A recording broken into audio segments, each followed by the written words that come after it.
I was originally just a spoiled rich young master drifting through life, but because I was handsome and kind-hearted I ended up helping a poor but beautiful school-belle. Then at a critical moment I saved my childhood sweetheart who had almost been ruined for life by street thugs, and even my childhood sweetheart's elder sister, the lofty and untouchable sister-in-law, who was the CEO of a wealthy family's corporation, started to look at me with a bit more favor because of it. And who would have thought that when I eventually fell into hardship the only person willing to take me in would be a quiet, unknown mute girl, simply because years ago I had casually bought her a meal and paid her grandmother's medical bill out of convenience. She had been silently watching over me, waiting for a chance to repay the favor, and what I never expected was that when I opened a small bakery with her and began to accept such an ordinary life, the former CEO sister-in-law, the once poor school-belle who had risen to the ranks of the new rich, and my wealthy heiress childhood sweetheart all came knocking on my door one after another, asking me to come back. And this all started in Chapter 1 in the afternoon behind the teaching building in the small grove, where I stood with some interest admiring the beautiful girl in front of me whose name was Sophia, the undisputed school-belle of our campus, always ranked first in the grade, without fail a guaranteed candidate for a top-tier university, who lived up to her nickname, the Ice Queen, always wearing her faded, well-worn school uniform, always alone, her face devoid of unnecessary expression, proud and distant. Yet today there were signs that this Ice Queen was starting to melt, because the face, usually as cold as frost, now had lips bitten so hard they had lost their color, and beneath her eyes were dark circles she could no longer hide, as she stood stiff and straight in front of me like a bowstring pulled to its limit, while I didn't speak and waited for her to open her mouth, not knowing why she had come looking for me, a bottom-of-the-class troublemaker, though I could roughly guess it definitely had to do with money, since everyone at school knew my family was rich. And when she said George in a slightly hoarse, trembling voice, still trying to remain composed, I answered with a simple to signal her to continue, and she took a deep breath, as if squeezing the words out of her throat, saying she needed money, 600,000, because her mother was sick and needed surgery urgently, then stared at me unblinking with eyes full of despair and struggle, as I nodded to show I understood, and said nothing more, letting the air grow frighteningly still, with only the rustling leaves mocking her predicament, until her face grew paler and paler, and that taut string finally snapped, and she said she could give me anything, lowering her gaze, her long lashes hiding her emotions, her voice so soft it was almost inaudible, saying everything she had.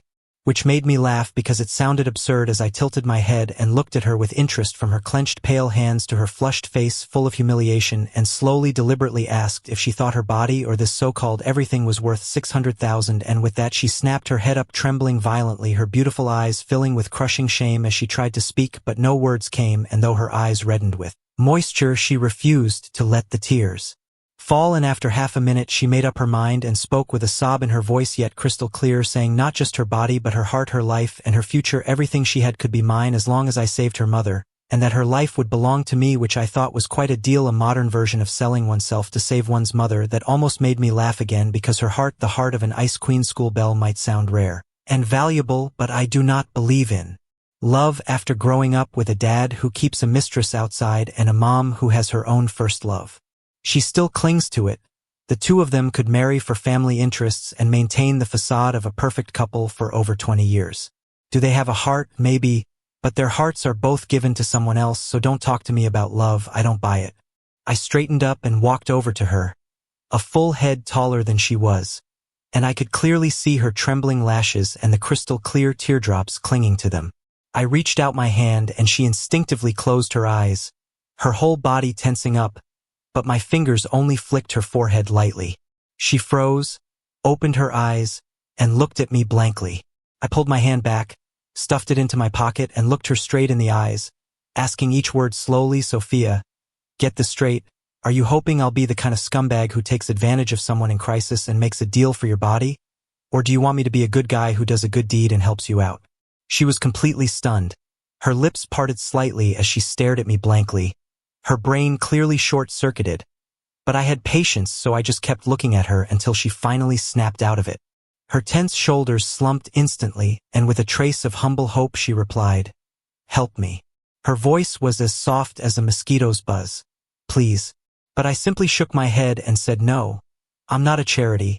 Even though I have money, I won't spend it where it's not necessary. 600,000 could buy me a decent bottle of wine." The pleading in her eyes instantly turned to anger and despair, probably at my deliberate teasing, and seeing her on the verge of breaking apart, that streak of dark humor in me dissipated. Oops, maybe I'd pushed too far. Although I didn't approve of her treating herself like merchandise, A life was at stake. And well, what can I say, handsome and kind, that's me, so I changed my tone. However, since I don't want to be either the bad guy or the good guy, we can both be business people. She looked at me in confusion. I remember you have good grades and you're a promising candidate for the future, so I can lend you the money. Think of it as a personal investment, $600,000. I can transfer it to you right now or pay the hospital directly, your choice. Her eyes instantly lit up with overwhelming incredulous joy, but I raised one finger and said, there's a condition. 10 years from now you have to pay me back $1 million. The interest isn't high, so it shouldn't be too hard for you. At the same time, you must get into a top-tier university in the college entrance exam next month. That's the first proof you have the potential to repay me, and it's also my risk control clause. She froze. Then, as if she'd grabbed the last straw she could reach, she nodded hard, afraid I'd change my mind. I gave her my phone number, then turned and left, not bothering to see what expression she wore. Good. As I stepped out of the grove, sunlight spilled over me again, warm and bright. Just then a boy in a school uniform came running toward me, and when he saw me his eyes filled with hostility and he glared at me fiercely. Judging by the direction he was heading, it seemed he was going to find Sophia. I frowned. Wasn't that the guy rumored to be second in our grade, the one who'd been chasing Sophia for 3 years? Yeah, looked like him, but his taste was questionable. A girl who can think of selling herself to repay a debt, can she really tell the difference between love and everything else? I stretched lazily. Not my problem anyway. I've never believed in love. Still, I'd need to get a lawyer to draft up the terms. TSK. Such a hassle. Truth is, I never cared whether she'd repay me. 600,000 means nothing to me. The contract and clauses were just for show, for outsiders, and for me to set a gate. Otherwise today it's Sophia. Tomorrow it's some dark Sophia. And soon every random person will be knocking on my door for money. No matter how rich I am, I couldn't burn through it like that. I'm the most idle and unambitious one in my family, so I have to save my money to make sure I can stay a slacker and still live in luxury for life. Spending 600,000 to buy myself the satisfaction of I did a good thing today while also getting a front row seat to watch the school-belle's humiliation. Not a loss, but if I had to do this every day I'd never stand it. Chapter 2. After finishing my talk with the lawyer, we set a time and place. I hung up and casually forwarded the contract to Sophia. That was that. I started walking toward my original destination, a club activity classroom. Through the window I could see what was going on inside. My childhood sweetheart Alicia was chatting animatedly with a young man who looked like a street punk. The Liu family and my family were practically family friends with close business ties, so Alicia and I could be considered childhood companions, but that wasn't the important part. The important part was Alicia's sister Willow Liu, a true daughter of privilege, beautiful, sharp, and most importantly particularly good to me. Every time she saw me, the pocket money she gave me was in the millions.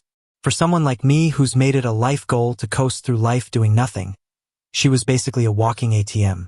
Anyone who gives me money is a good person, that's my life motto. And what's more, Willow was about to get engaged to my well-dressed, overachieving older brother Luis.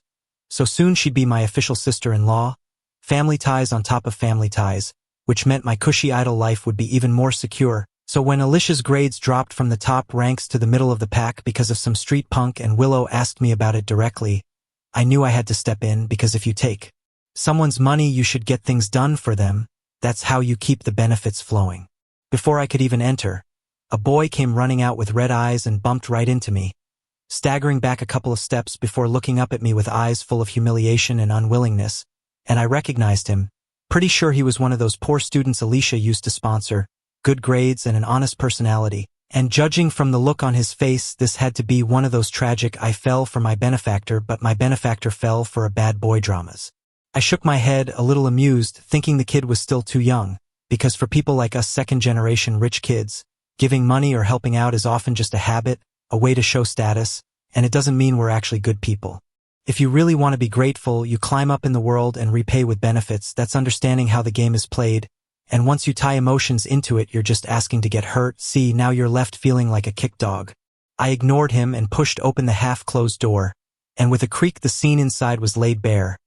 Alicia half reclining in the arms of that punk Martin, laughing so hard her whole body shook while Martin's hand rested very inappropriately on her waist. slowly caressing it. When she heard the door open, Alicia's smile froze, and seeing it was me, she immediately frowned and said, "George, what are you doing here?" Sitting up from Martin's arms with a tone full of wariness and impatience. Telling me if I was here to make her break up with Martin, then I shouldn't waste my breath. She stood and looked me up and down with eyes full of contempt, calling me a useless young master from the Wong family who couldn't even sort out his own life, asking what right I had to tell her what to do. And I didn't get angry. If anything, I felt like laughing, because useless was a label I'd carefully maintained for over a decade, and there was nothing to be angry about. I dragged over a dust-covered chair without asking, sat down, crossed one leg over the other, and let my gaze slide past her to the man behind her, Martin, whose eyes refused to meet mine, with ear piercings, a nose ring, a tongue stud, and a head of blinding green hair. Every box ticked, like he'd been cut and pasted straight out of some old edgy teen magazine. I waved a hand at Alicia with a harmless smile and told her to relax, that I wasn't here to control her. I was just curious, genuinely curious, about how the obedient good girl of the Liu family had suddenly fallen for this type, but my casual tone only seemed to irritate her more. She raised her voice as if trying to convince me or maybe herself, saying I didn't know anything, that Martin was different from us hypocritical rich brats, that he lived real and lived free, clinging to his arm with a face glowing with something close to fanatic worship, saying this was what it meant to live and that my kind of cookie-cutter life was boring and a waste, before turning the spearhead toward me in particular, saying especially me, George, that I couldn't study, couldn't even play hard, and other than being from the Wong family, I was nothing but a total waste. I nodded like I just had a sudden realization and said, "Got it?" And Alicia probably thought she'd convinced me because there was a flash of smugness on her face, and Martin straightened his back too, his expression toward me no longer quite so nervous. The next second I grabbed the chair I'd been sitting on and without warning swung it down at Martin's leg with all my strength. Bang! A deafening crash accompanied by Martin's pig slaughter scream, and the whole world went silent. The smugness on Alicia's face froze instantly and melted into sheer terror as she stared blankly at Martin writhing on the floor clutching his leg, then looked back at me in disbelief, screaming, "George, are you insane?" as she lunged at me clawing for my face. I sidestepped, grabbed her wrist, and with my other hand gave her cheek a light slap. Smack. Not hard, but the insult landed heavier than the force, leaving Alicia stunned, clutching her face as tears spilled down like broken beads, stammering that I had hit her. I let go of her wrist and looked down at her from above, asking if she was thinking straight now, and she flinched under my gaze, instinctively taking a step back, while Martin was still groaning on the floor, looking up at me with fear in his eyes as I stepped over, planted my foot on his chest and said, "Didn't you like being real, like being free? Come on, tell me, how's it feel right now?" "It feel right now, free enough for you, Martin," and he was drenched in sweat from the pain, unable to say a single word, while Alicia tried to come forward but I shut her down with a single glare, asking if he wasn't supposed to be so tough, such a streetwise player, as I squatted down patting Martin's face, and asking why he was so quiet now, and he trembled all over, not daring to make a sound. So I straightened up suddenly bored, thinking that with that little courage he was still out here trying to woo a rich family's daughter. I grabbed Alicia, who was still shaking, and dragged Martin along the floor like hauling a dead dog toward the door, and she screamed for me to let go, saying she needed to take him to the hospital and calling his name, but I cut her off coldly and told her one more word and I'd break his other leg too, and Alicia went silent instantly, sobbing without pause. I didn't take them to the hospital. Instead, I hailed a cab straight to the west side of the city, the well-known gathering place for all kinds of shady characters, smoky internet cafes, pool halls full of hustlers, women loitering on the street, and drunk men reeking of alcohol. I dragged her out of the car and shoved her against the wall of a filthy back alley, and the stench of urine and rotting garbage hit us like a wave, making Alicia throw up on the spot. I ignored her and pointed toward the alley entrance where a few green-haired thugs were cursing at each other and shoving around, telling her to look and saying this was the wind of youth she liked so much, real enough, free enough, and that if she liked it I could toss her over there right now and let them show her what it really meant to live. Alicia's face went paper white, her whole body trembling like a leaf as she clung to my arms, sobbing so hard she could barely breathe, saying she was wrong, calling my name, begging to go home. Just then, out of the corner of my eye, I caught a familiar figure, Martin, limping as he sneaked away from the other end of the alley while we weren't looking, running faster than a rabbit and not even sparing Alicia a glance, and I couldn't be bothered to chase him because trash like that wasn't worth another move. Alicia clearly saw him too, the blood draining from her face completely as the last shred of her illusion shattered with that fleeing back, and she stopped crying and just stood there blankly like her soul had been pulled out. I shoved her back into the car and gave the driver the Liu family's address. And the whole ride she didn't say a word. When we reached the Liu residence, she got out on her own and walked inside like a ghost. And I didn't get out, just told the driver to turn the car around and take me home. That night I got a text message from Willow saying thanks. I replied with a "you're welcome" meme, and that was that. As expected, over the next 2 days the Liu household was calm and no one came looking for trouble. My mother hinted once asking what happened, and I simply said Alicia was being foolish, and I helped the Liu family discipline her a little. And she didn't press further, only told me to be mindful of my limits in the future.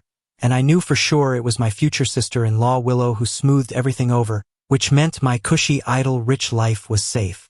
But the very next day I couldn't laugh anymore because Martin was dead. A car accident, an accidental death, and there's no such thing as coincidence like that. Beaten by me one day and dead the next. And if this didn't have Willow's fingerprints on it, I'd cut off my own head and use it as a soccer ball.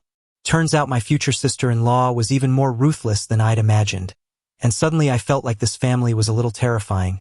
Everyone wearing immaculate masks and calmly moving pieces on the board of profit, coldly removing every obstacle in their path. My elite older brother Luis like that, my charming calculating future sister-in-law Willow like that, and my parents, the picture-perfect couple in public, no different, with only me as the odd one out, a useless man who just wanted to drift through life. I shuddered violently and sat up in bed, knowing I had to move out immediately, right now, get away from these sharks so I could keep living and keep coasting.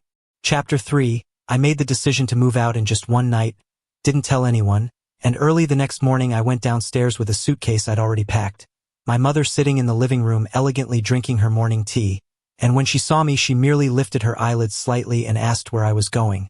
And I said changing places to sleep, keeping it short, and she didn't ask again, lowering her head to continue reading her finance magazine, while my so-called father had probably spent the night at some mistress's place and hadn't come back.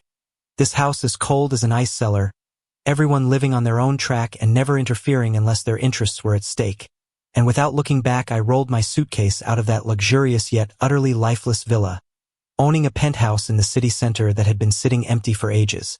Ages now it finally had a use, the apartment was big and empty, and the fridge was even emptier, so I drove my sports car to the largest supermarket nearby because I needed to fill this new place with food and junk and also stuff away the restless irritation in my chest. Pushing the shopping cart, I wandered through aisles crammed with goods, chips, cola, chocolate, frozen pizza, throwing things into the cart like a scanning robot with my face blank, until I turned a corner and reached for the limited edition wafers on the top shelf and suddenly stopped in my tracks. In the corner of the snack aisle, a girl was stealthily shoving a bag of bread into her sleeve. She looked a few years younger than me, small in stature, wearing a faded and clearly ill-fitting school uniform, her face clean, palm-sized, with big eyes like a startled fawn, though unfortunately her hands were not so clean. I didn't say a word and just leaned against the shelf with my arms crossed, watching her with interest as she struggled because it was a small sleeve and a big loaf. She tried again and again until sweat broke out across her forehead in frustration. And finally, as if sensing something, her movements froze and she slowly lifted her head. Our eyes met in midair. I didn't speak and just stared at her, 1 second, 2 seconds, 10 seconds, watching her face change color from white to red and then back to white, those big eyes filling first with fear, then panic, and finally with shame and humiliation so heavy it was almost tangible. The hand holding the bread trembled violently and then plop, the bread fell to the floor, as if all her strength had been drained, her shoulders slumping and her head hanging low like she wanted to bury her face in the ground. I lost interest, walked over, bent down, picked up the bread and tossed it into my shopping cart, then swept all kinds of cookies, candies, and chocolates from the nearby shelf into the cart in one go until it became a small mountain. Pushing it, I stopped in front of her as she kept her head down and her body rigid like she was awaiting judgment. And I nudged her faded canvas shoes with the tip of my foot and asked if she had no money to eat. She stayed silent, flinched slightly, then gave the smallest nod, and a second later, as if realizing something, shook her head hard, which started to irritate me because nodding then shaking her head felt like a mime act. So I told her sharply to speak. She flinched all over, jerked her head up, her eyes rimmed red and, brimming with tears, she stubbornly refused to let fall, opened her mouth, and only a few broken sounds came out. Oh ah, with no real words, before she shook her head urgently and flailed her hands in awkward gestures. I froze as one thought flashed through my mind, mute and looking at her anxious and helpless expression. The irritation in me burned out instantly, replaced by a strange frustration I couldn't name, realizing I'd officially become the jerk who bullies the disabled, the kind of thing you remember in the middle of the night and want to slap yourself twice for. I didn't say anything else and instead grabbed another shopping cart, piling in milk, cereal, self-heating rice packs, canned food, instant noodles, everything easy to store, until the cart was full. Then pushing 2 carts, I jerked my chin toward the checkout counter to signal her to follow. She stared blankly at the 2 mountains of food and then at me like she hadn't processed it yet, and I couldn't be bothered to explain, just took her by the wrist and headed for the cashier, her wrist cold and thin enough to feel like it might snap with a little pressure. After paying, I carried all the bags myself while she trailed behind like a little tail holding the lightest snacks, stuffed everything into the trunk and back seat of my flashy sports car, told her to get in, watched her hesitate before opening the passenger door, then asked for the address. She paused, pointed to her mouth, shook her head, so I unlocked my phone, opened the map, handed it to her, and she tapped the screen with her small fingers for a while before setting a location on the west side. The old district, a place I'd never have a reason to pass through. I didn't comment and just started the engine, the ride oppressively silent as she kept her head down and gripped the hem of her shirt like a startled bird that had wandered into human territory, until the car wound through narrow, run-down alleys and stopped in front of a crumbling apartment block. I killed the engine and helped carry the food inside, climbing a dark, damp stairwell filled with the smell of mildew and something else I couldn't place, following her to the 3rd floor where she opened a chipped wooden door and a heavy scent of herbal medicine hit me instantly. The place so small you could take it all in at a glance, bare bones not even beginning to cover it. On an old wooden bed lay a frail old woman, eyes closed, breathing weakly as if she could slip away at any moment, and the girl set down what she was carrying and hurried to tuck the blanket around her, worry filling her eyes, and I could guess the situation because she wasn't stealing due to having no money for food. She had no money for medical care, and the bread theft was probably because she'd been starving but didn't want to touch the money needed for her grandmother's treatment. TSK. Another tragic sob story, and damn it, I'm the type who can't stand that. So once she'd settled her grandmother, the girl came over and gave me a deep bow, then grabbed a battered notebook and pen from the table and wrote quickly, handing it to me when she finished, and in neat, delicate handwriting it read, "Thank you. How much did all this cost? I'll definitely pay you back someday," which almost made me laugh. Pay me back? With what? Steal again? But I didn't say anything and just pulled out my phone and called my family's private assistant because the stench of poverty and medicine in the room was giving me a headache and all I wanted was to throw money at the problem and be done. So I said, "Lao Wang, contact the VIP ward at the Central Hospital for me. Within 15 minutes send an ambulance to the old apartment block in the West District. I'll text you the address, bill it directly to my account." Kept it short and hung up, the whole thing taking less than a minute, leaving the girl completely stunned as she stood there with her mouth open staring at me, forgetting to cry and forgetting to write, which I could understand because for her something that would take a lifetime to even dream of was for me just a phone call away, and the gap between worlds can be that cruel. So I nudged the travel bag at her feet with my shoe and told her to pack up because we were going to the hospital, and she snapped out of her daze and scrambled to gather her things. Though there wasn't much to pack, just a few faded old clothes and an enamel cup with a chipped rim, and the ambulance arrived quickly with professional medical staff carefully lifting the elderly woman onto the stretcher, while from start to finish the girl clung tightly to the hem of my shirt as if afraid I might suddenly disappear, making me a little uncomfortable though I didn't shake her off. And at the hospital everything was arranged perfectly with a private VIP ward, round-the-clock caregivers, and a team of top specialists immediately beginning their consultation, while I stood outside the spotless room watching the busy doctors and nurses and the girl sitting by the bed torn between fear and gratitude. The lingering gloom I'd carried since Martin's death lightening a little because spending money really could buy a good mood, and then my sleeve was tugged gently as she held up that battered notebook again and offered it to me, asking how she could repay my kindness, to which I replied that I never said she had to, leaning against the doorframe and watching this small stubborn girl with odd intrigue as she hurriedly scribbled again, her writing messy with urgency, saying she couldn't just take my money for nothing and that I was a good person. But seeing those words made my smile widen because these days someone like me counts as a good person and money really is a beautiful thing. So I cut off her gestures and told her first that I'm not a good person and second that I hate trouble the most, and standing there arguing with me was giving me trouble, asking if she understood, which left her dazed by my twisted logic as she stared at me blankly, unsure how to respond.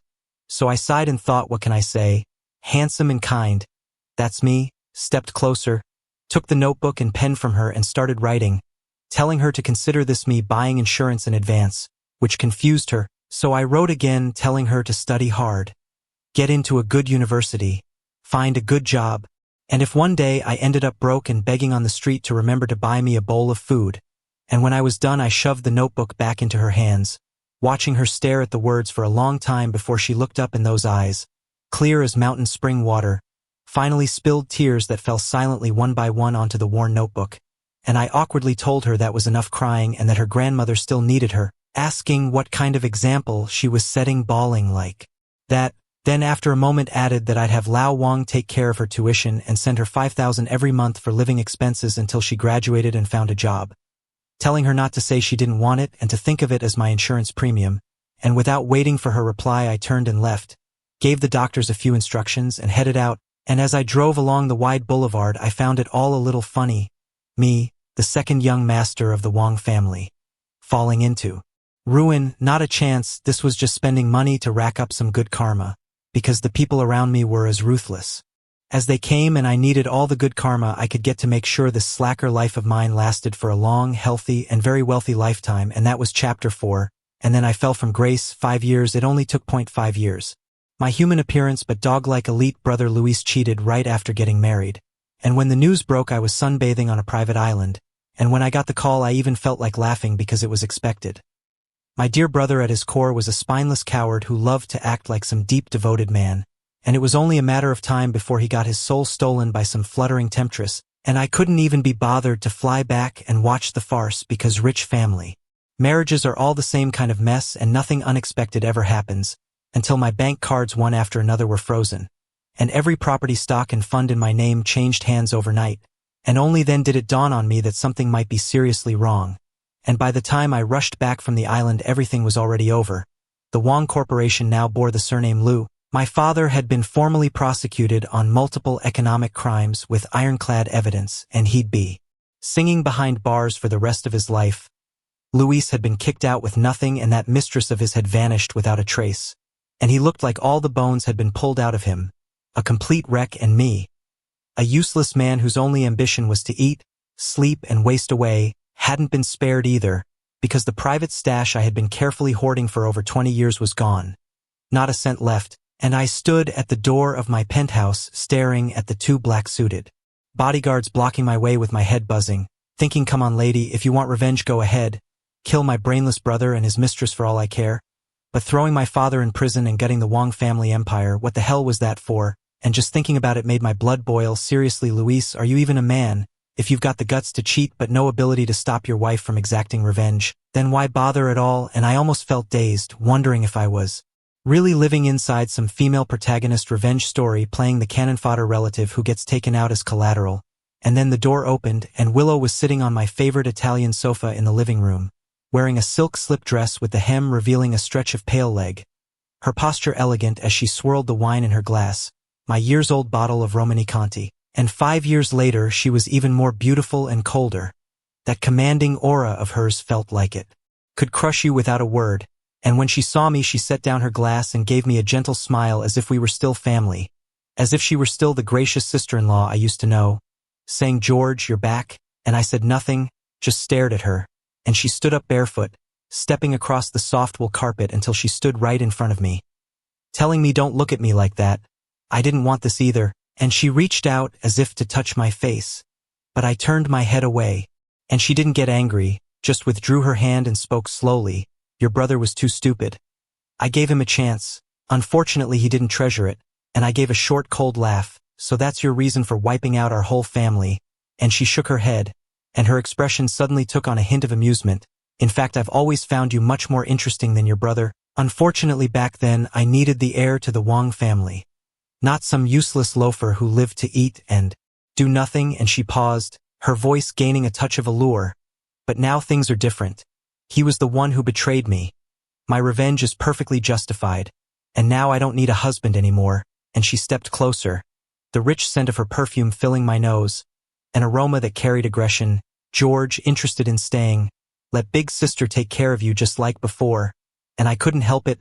I burst out laughing, laughed so hard I almost doubled over. Tears pricking my eyes. Tut tut. I wiped the corners of my eyes, staring at her flawless face. Hearing you say that, I can't help wondering. Was that mistress planted in my brother's bed by you? And the smile on her face froze for just a second, only a heartbeat, but I caught it. Any last shred of wishful thinking in me vanished, of course.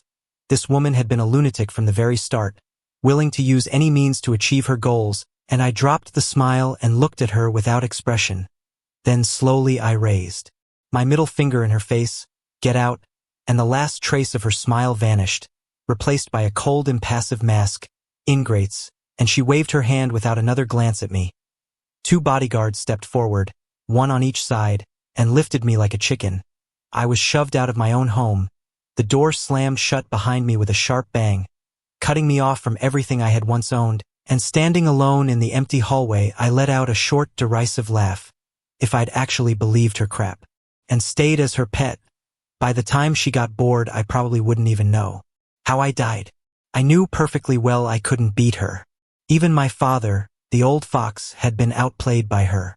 What chance did I, a man who only knew how to drink and party, have? Best to keep as far from this crazy woman as possible. Staying alive was more important than anything. I pulled out my phone. No money meant the first priority was survival. Scrolling through my contacts, I found the so-called bros who'd always called me Brother Wong with a grin. I dialed the first number. Hey Lucas, it's George. There was a 3-second pause on the other end, then a cautious voice. Who? Sorry, wrong number. Beep, beep, beep. They hung up. I stared at my phone for a moment, then gave a bitter little laugh and dialed the next one. Same result. The third, the fourth, either wrong number or no answer at all. TSK. One more realistic than the last. Leaning against the cold wall, I deleted their numbers one by one. By the time I was done, the only ones left on the screen were family contacts, grayed out and no longer reachable. I sold off everything of value I still had on me.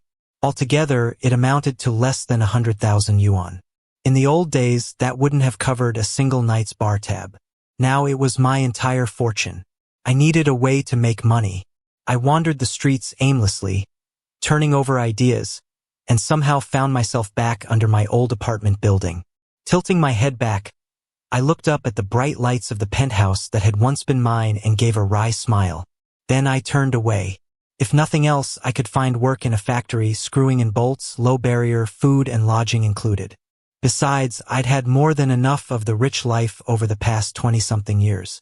No regrets. Head down, I walked on, planning my next move, when I suddenly collided with something soft. A faint, clean fragrance drifted into my nose. I instinctively started to apologize, but when I looked up, my gaze slammed straight into a pair of clear eyes. A young woman with delicate features dressed simply in a white t-shirt and jeans, clean as a blank page. She looked vaguely familiar, though I couldn't place where I'd seen her before. But she clearly recognized me. I could see it in her eyes. In that instant, she knew who I was. They lit up with something I couldn't quite name. Joy, relief, and something else entirely. She opened her mouth like she wanted to say something, but then seemed to think better of it. Instead, she hurriedly dug a phone out of her pocket and began typing quickly, the glow of the screen lighting up her slightly nervous face. I frowned.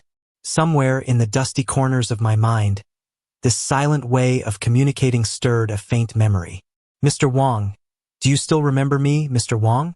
Not many people called me that anymore. I studied her face, and the fragments of memory began to fit together.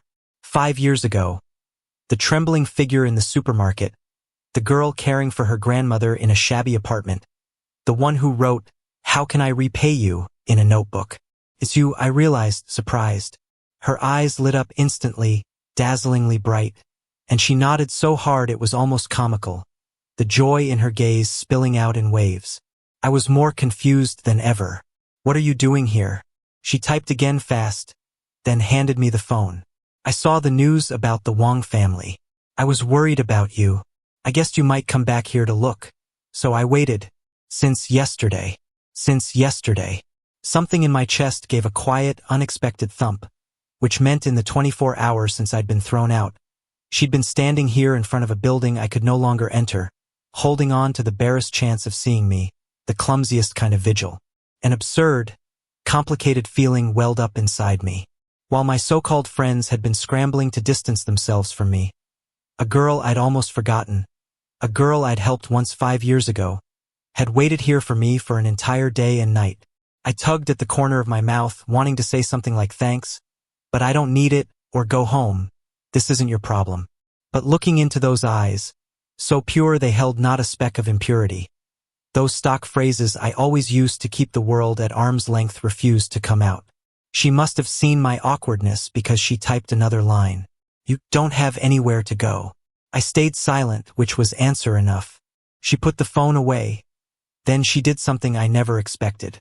She reached out and gently, tentatively, took hold of my hoodie sleeve. Her grip was so light I could have shaken it off with no effort at all. But that faint pull, soft yet carrying a thread of plea and determination, felt like an invisible chain locking me in place. She turned and began walking toward the street corner, still holding my sleeve. Against all reason I followed. We stopped in front of a small bakery, its windows spilling warm light and the sweet scent of sugar into the night air. The sign read Twilight Bakery. The door was already locked, but the lights inside were still on. She unlocked it, then glanced back at me, silently inviting me in. The shop was small but spotless. The smell of cream and wheat instantly chased away the cold that had clung to me all night. She poured me a glass of warm water first, then pulled a carefully wrapped folder from under the counter. Opening it, she took out a yellowed sheet of paper and slid it toward me. It was the insurance clause I'd scrawled in messy handwriting 5 years ago. "If one day I fall on hard times and have to beg on the street, remember to buy me a bowl of food." She pointed at the words, then at me, then at herself and the shop. Her eyes were dead serious, like she was fulfilling a sacred contract. Finally, she turned, took a warm croissant fresh from the oven, tore it in half and handed me a piece. No pity, no sympathy, only a quiet, unquestioning, "It's my turn now." I looked at the half piece of bread in my hand, then into those clear, unwavering eyes. To hell with factory bolt turning. I took the bread and bit into it. The taste was nothing like the fine dishes I used to eat, but it carried a strange sense of comfort. "Are you hiring here?" I asked around a mouthful, my voice hoarse and sounding unlike my own. The girl froze for a moment. Then a huge, radiant smile bloomed across her face. She nodded hard. That day, the aimless first half of my life came to an end, and the second half became tied irrevocably to this little shop called Twilight Bakery. And my boss was the mute girl I'd once thought I'd never cross paths with again. The young girl's name was Anna, a beautiful name. With the help of the money I had provided and the savings she had managed to put aside herself after graduating from university, she opened a bakery on this old street called Glimmer Baking. The shop wasn't large, but the business was good. It seemed that all the neighbors went out of their way to support her, often making a detour to buy a few loaves of bread and exchange some casual gossip. A young girl managing all by herself, it's not easy. Well, now she's got help. That's a relief to see. Wearing an apron printed with little teddy bears, I clumsily packed the freshly baked toast while hearing those comments, feeling no particular ripple in my heart. Relief. I was a good-for-nothing who had never done any physical work nor even recognized most grains. How exactly did they see me as reassuring? Still, my arrival had indeed lightened her load quite a bit. At the very least, she no longer had to grit her teeth and force herself, a small and slender girl, to carry heavy sacks of flour or sugar alone. At night, once the shop closed, we would return upstairs to that tiny home. If bare walls and empty rooms described her old place, then here was perhaps just a little better than that. One dining table, 2 chairs, a sofa, and a small room partitioned from the balcony. That was my bedroom. It was smaller than the bathroom in my old villa, yet I slept more peacefully here than I had in any night over the past 20-some years. No scheming, no hypocrisy, only the faint scent of wheat drifting up from the shop below. I began learning how to live like a normal person, learning how to sweep without sending dust flying everywhere, learning how to use a pressure cooker to make porridge without blowing up the kitchen. Most of the time, the results were disastrous.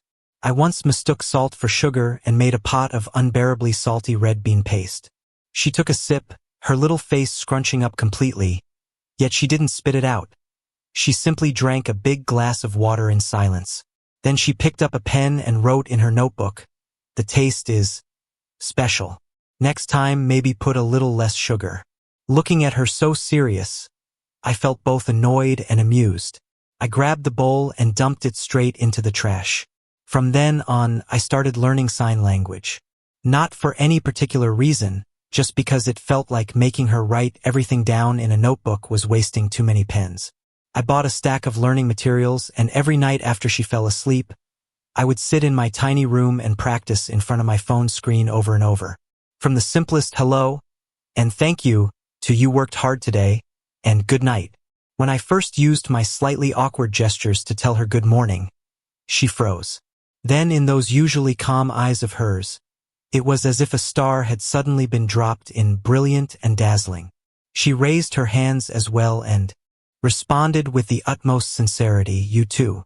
In that moment, I felt that nothing in my past 20-some years had ever felt as worthwhile as this. The days went by like this, slowly getting better.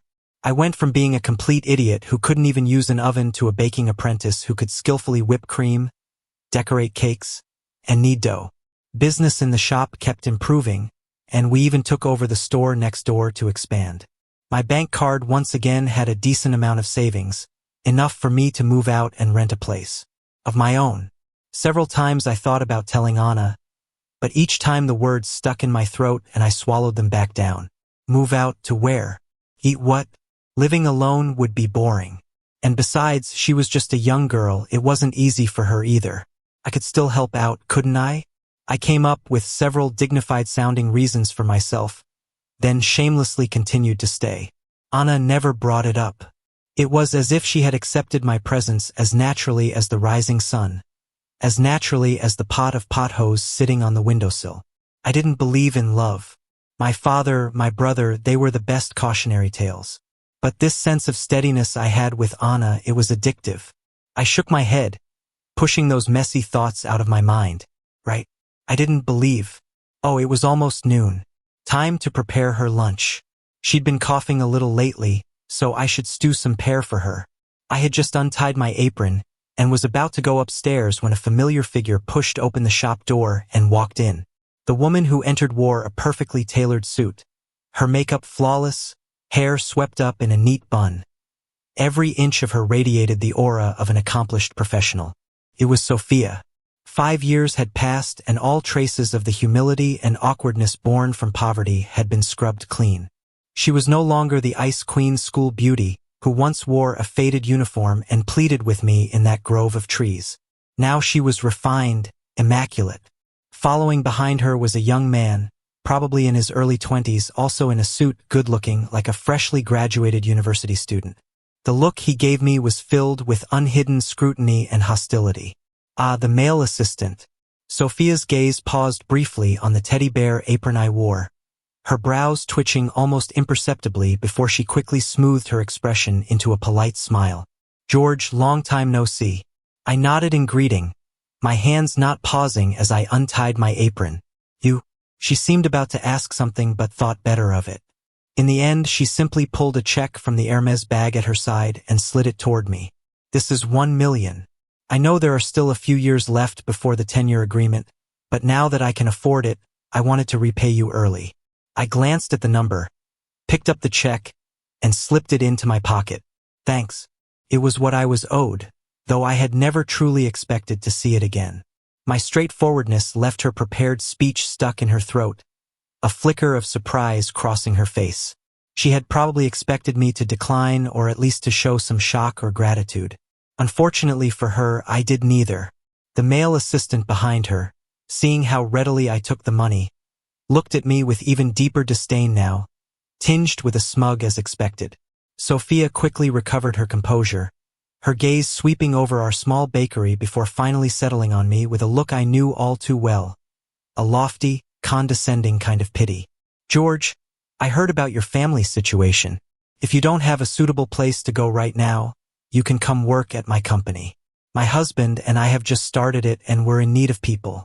I can arrange a position for you. Don't worry about the salary." The way she played at compassion made my stomach churn. Back then our deal had been simple. I invested, she repaid. The debt was settled, neither of us owed the other anything. Now she was striking this pose as if turning her former creditor into someone in need of her charity. I glanced at the increasingly hostile-looking assistant beside her and suddenly understood.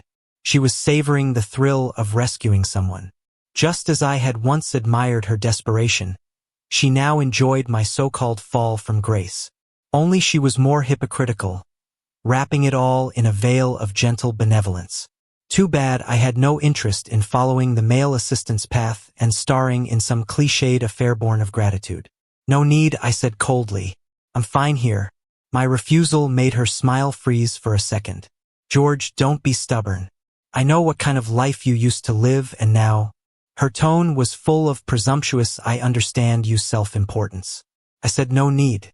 I cut her off, my voice already edged with impatience. She finally stopped insisting, a faint displeasure crossing her pretty face at having her generosity rejected. "Fine. If that's your decision, I won't force you. This is my card. If you change your mind, you can contact me anytime." She placed the card on the counter and turned to leave.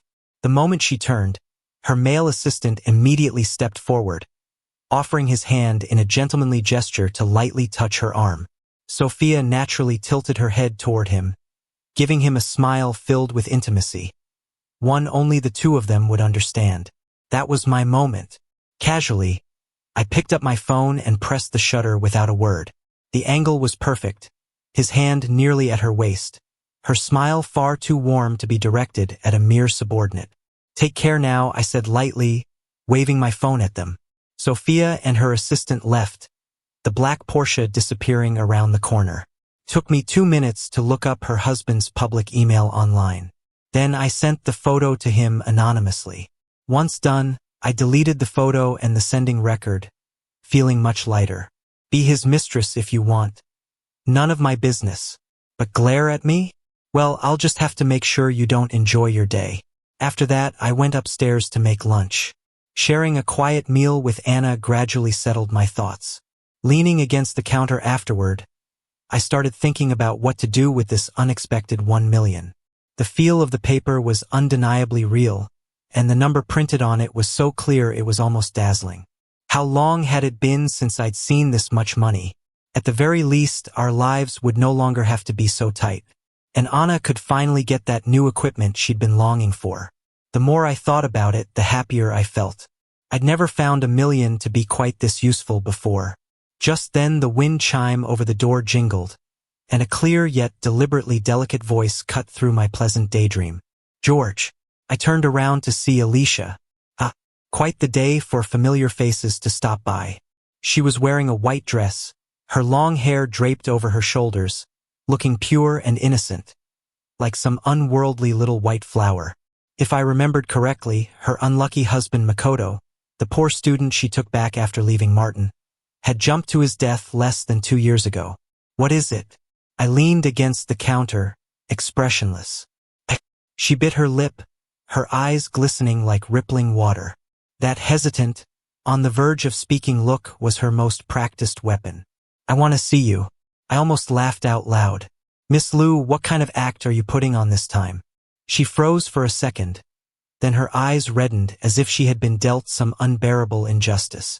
"George, I know I was foolish before. I made so many mistakes. I hurt you. I always thought I wanted some grand, passionate romance, but now I've realized. I truly want just a peaceful home." She lifted her head, those watery eyes locking onto mine, full of supposed deep feeling and regret. "George, let's start over. I know your situation right now. My sister was indeed out of line, but it doesn't matter. I can support you. Oh, the classic redeemed wild girl love worth more than gold routine. But let's get one thing straight. When exactly did we ever start for me to start over with you?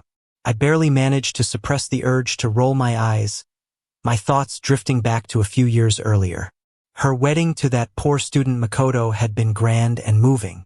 At the ceremony, she cried as she declared that he was the light of her life, the happiness she would grasp no matter the cost. I had stood in the crowd, looking at that utterly moved, tear-stricken fool of a groom with only one thought in my head. This guy is doomed. And sure enough, less than 2 years after the wedding, Alicia was bored. She had never truly loved a person. She loved the idea of love itself. She loved the image of a moth diving into the flame, the satisfaction of being the lone rebel when the whole world objected. When the passion faded and marriage returned to its mundane rhythms, she naturally grew tired. Then right on cue, a perfectly timed, pretentious coquette man appeared. What followed was as cliched as a primetime soap opera. Cheating discovery, fights. Only her poor boy husband wasn't quite as spineless as she might have liked. He had proof of Alicia's infidelity and wanted to strike back to salvage some pride. And then he jumped to his death. There's no such thing as a coincidence that perfect. Behind it, I could almost see the handiwork of my former sister-in-law Willow Lu. And that's exactly why I've always despised her. Double standards ingrained down to her bones. When my brother cheated, she destroyed the entire Wang family. Righteous revenge, of course. When her sister cheated, she helped cover up every loose end. Naturally, it was just family loyalty. She was never some embodiment of justice. She just needed a justification, something that would let her take everything with a clear conscience. My brother's infidelity just happened to hand her that justification. Nothing more. Pulling my thoughts back, I looked at Alicia still performing her deeply affectionate act in front of me, the curve at the corner of my lips widening. Alicia, do you honestly think all men are idiots? Her expression froze. Your husband's funeral was quite the grand affair, I said slowly. I saw the news. You cried your heart out. Truly a scene to move anyone to tears. Her complexion began to pale. Too bad. I shifted my tone, that if I hadn't happened to be standing outside a hotel that night, I wouldn't have seen someone who looked an awful lot like you, arm in arm with some pretty boy, stepping into the elevator. The blood drained from Alicia's face instantly. Oh right, I pretended to recall something. That pretty boy didn't get to enjoy his luck for long, did he? You just happened to find out later that he was the one who drove your beloved husband to his death. And then, wouldn't you know it, he also jumped to his death. Alicia, aren't you tired? I took a step forward, locking eyes with her trembling pupils. Wearing that mask every day, doesn't it make you sick? She backed away repeatedly until she bumped into the doorframe, shaking like a leaf in the autumn wind. Why, you're talking nonsense, she snapped, but the bluster was paper thin, her voice leaking weakness like air from a punctured balloon. I couldn't be bothered to waste more words. I wasn't worried she'd retaliate. A woman so obsessed with playing the role of the saint would never allow herself to lose control and lash out in rage. Her persona was more important to her than her life. That mask. She'd worn it so long it had fused to her face, impossible to remove. Get out, I spat the word. She fled like she'd been pardoned, stumbling out with a disgraceful retreat. Why did I know so much? Because back when I was the idle good-for-nothing second young master of the Wang family, my greatest amusement was devouring the gossip of the wealthy circle. Watching these impeccably dressed men and women do filthy things behind closed doors gave me a strange sense of superiority. Look, they're no better than anyone else. So even if I chose to waste my life doing nothing, I had nothing to feel guilty about. In a crowd of inhuman people insisting on staying human, isn't that a kind of effort to live? The shop finally returned to silence. I let out a long breath, feeling as though I'd expelled 5 years' worth of pent-up foul air. Soft footsteps came from the stairs. Anna walked down carrying a bowl of freshly stewed dessert. She set it before me, then picked up the notebook from the table and wrote a line. A friend of yours? I shook my head. Not really, just an acquaintance. She wrote again. You look unhappy. I looked into her clear eyes. There was no pity in them, only genuine concern. Taking the bowl, still steaming, in my hands, I felt the warmth seep into my palms and flow straight to my heart. No, I shook my head, then set the bowl down and used my still clumsy sign language to tell her, I'm fine. She understood and a sweet smile bloomed across her face. She raised her hands in return, signing carefully, That's good. Sunlight streamed in through the shop window, wrapping us in gentle warmth. The air was filled with the familiar scent of cream and wheat. I lowered my head and took a sip of the sweet soup. Delicious. After that day, I stopped paying attention to anything from my old circle and cut ties with them completely. Now all I wanted was to live well with Anna. Running this little shop together, keeping our days simple and steady. Every morning at 5, I'd get up half an hour earlier than she did to start the first batch of bread proofing downstairs. By the time she came down, still sleepy-eyed, the kitchen would already be filled with the scent of wheat and the hot water would be ready. She would always greet me first with a good morning in sign language, then smoothly tie on her apron and start working on the day's desserts. We didn't talk much, but our coordination kept improving. She handled the delicate piping and decoration. I took care of the heavy lifting and the register. Sometimes, when things got hectic and she was sweating under the rush, I'd quietly turn down the air conditioning or hand her a glass of ice water. When she took the cup, her fingers would sometimes brush against the back of my hand. Cool, soft. I began noticing all her little habits. We no longer avoided certain topics, and she stopped trying to cautiously guess what I was thinking. Life felt full. In the daytime, we ran the shop together. At night, she taught me how to make more complex desserts, and I taught her some silly sign language I'd learned online. Sometimes she'd bend over laughing. Those silent smiles were more beautiful than any sound. My signing became more fluent. Sometimes we could go the entire evening without paper, without speaking, and still have a complete conversation. That old man came to buy cake again today, I signed. He said it's for his granddaughter, she replied. Do you believe that? No, probably for his wife. We looked at each other and smiled. That kind of unspoken understanding made me feel safe. I started seriously considering something. I wanted to marry her. I still didn't believe in love, but I was beginning to believe that some people are simply meant to be together. I just wanted to keep living like this with her. I wanted everyone to know she was mine. I wanted to be able to take care of her openly when she was sick. I wanted to still be there when she grew old. 3 months later, I confessed to her, or rather I proposed. It was her birthday. I kept it from her and prepared a small surprise in the shop. When she came downstairs that night, the whole place was glowing with candlelight. The usual cake boxes had been turned into little lamps, warm light spilling through the colorful wrapping paper. She stood frozen at the stairs, covering her mouth. I walked up to her, knelt on one knee, and took out a ring. It wasn't some astronomical diamond, just the best one I could afford from the jewelry shop nearby. Anna, I don't know how to say pretty words. I don't believe in grand vows of eternal love. But I want to run this shop with you until we're both too old to walk. Will you? She cried. Tears rolled down like beads from a broken string, one after another. She nodded hard, then held out her hand for me to put the ring on. It was a little big, her hands were too thin, but she clenched her fist tightly, not letting it slip off. I hugged her, breathing in the faint scent of her hair. In that moment, I suddenly felt that the first 20-some years of my life had all been just preparation for meeting her. Our wedding was simple, not large in scale. We only invited neighbors from the street and a few classmates and friends we were still on good terms with. Those so-called second-generation rich friends who used to avoid me like the plague, of course, weren't on the list. As for my mother, ever since she had married her lover in record time, we'd had no contact. I didn't reach out either.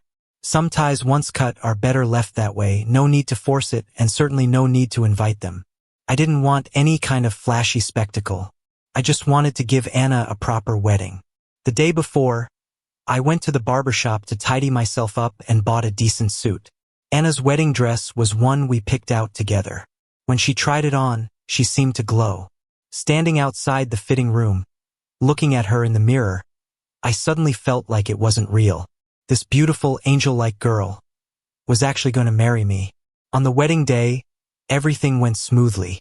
Anna's grandmother had recovered quite a bit and attended in a wheelchair. The old lady held my hand and said in a faint voice, "Thank you for taking care of our little Anna." I felt a bit embarrassed. It's her who's been taking care of me. When it came time to exchange rings, Anna's hands were trembling. I held her hand and whispered in her ear, "Don't be nervous. It's just a formality." She let out a small laugh, and her tension vanished. The officiant asked me, "Mr. George, do you take Miss Anna to be your wife, to love, respect, and protect her in sickness and in health, in poverty and in wealth?" "I do." Then the officiant turned to her. "Miss Anna, do you take Mr. George to be your husband, to love, respect, and protect him in sickness and in health, in poverty and in wealth?" Anna couldn't speak, but she nodded firmly and signed, "I do."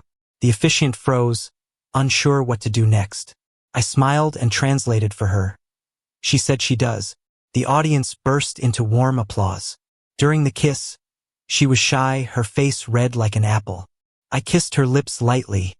So lightly it was as if I were afraid of hurting her.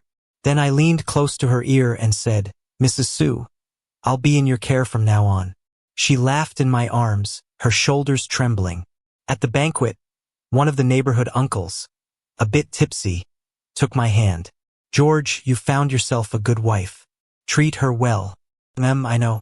Friends were happy for us, coming over one after another to toast and offer congratulations. An old roommate said, "George, you've changed." "How so?" "You used to look like you didn't care about anything. Now you look like a normal person." I glanced at Anna, who was chatting with her grandmother, and smiled. Maybe because I have something worth caring about now. After the wedding, we returned to our place upstairs. Everything was the same as before, only now there were more flowers and gifts from the ceremony. Anna changed out of her dress into her usual home clothes and went to the kitchen to make me a late-night snack. I stood at the kitchen doorway, watching her move about, and felt an overwhelming sense of contentment. This was the life I wanted. Just two people living simply. She brought the food over and saw me staring off into space. She waved her hand in front of my face.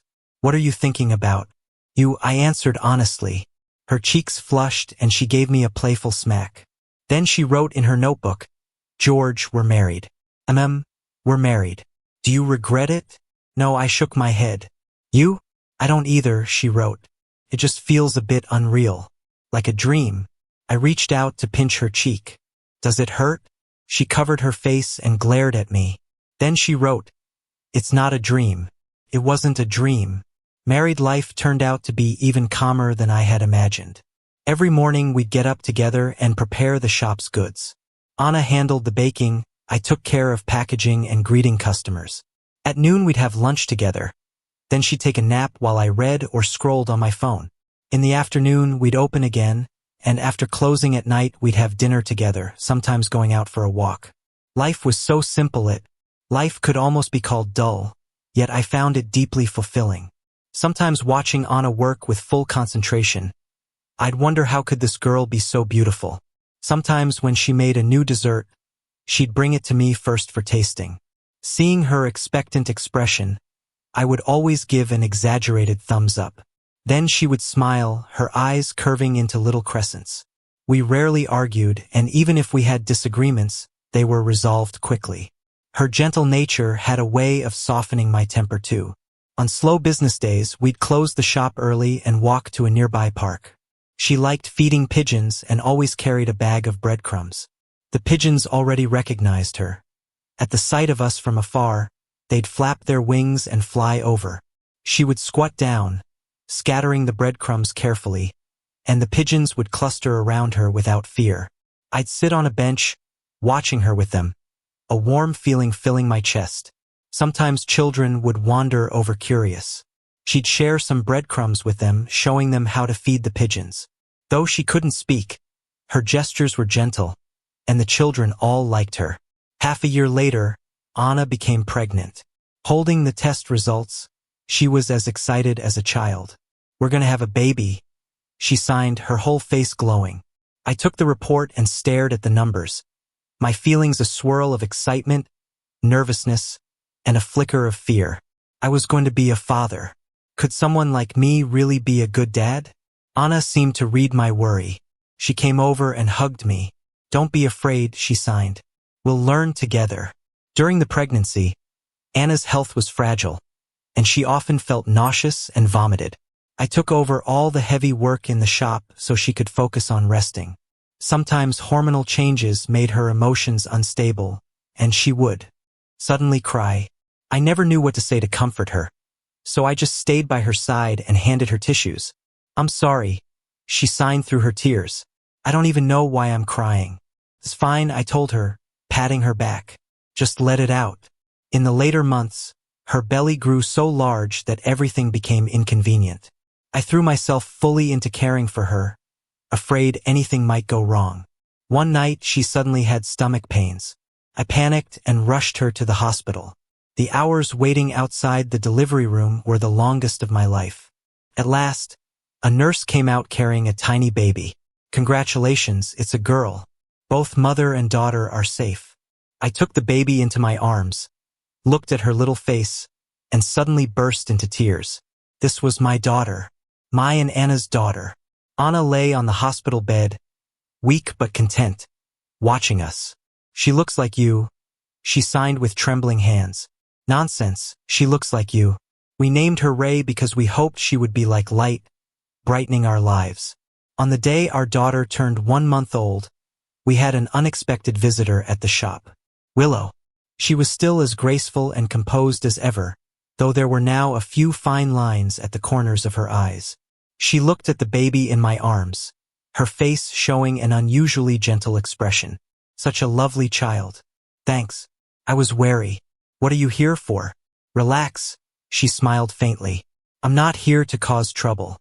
She sat down, bought a few loaves of bread, then said casually, as if making small talk, "Do you remember when we were younger?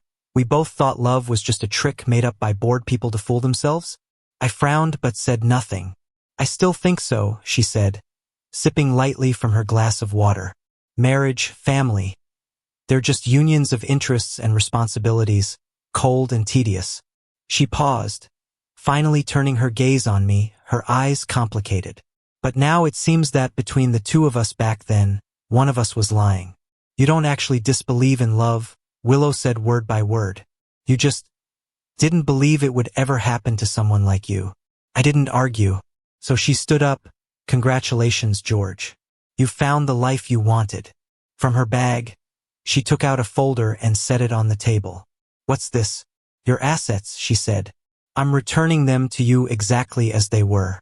Think of it as a gift for the little one's first month." I was stunned. "Why?" "Because when I took them back then, it was only to toy with you, see how you'd react." She chuckled. "Didn't expect you to get lucky and have a good girl pick you up." At the door, she glanced back at me, and there was a faint trace of envy in her eyes. "George, you're really lucky. Treasure it well." Then she left. I opened the folder. Inside were property deeds, share certificates, and bank account details. They were exactly as I remembered. Actually, even more than I remembered.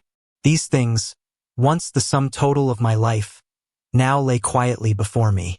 But I didn't feel the wild joy I might once have imagined. Yes, this money mattered. At the very least, it meant Anna wouldn't have to work so hard, and our small family could face whatever storms came with a stronger foundation. But compared to them, what did any of this really mean?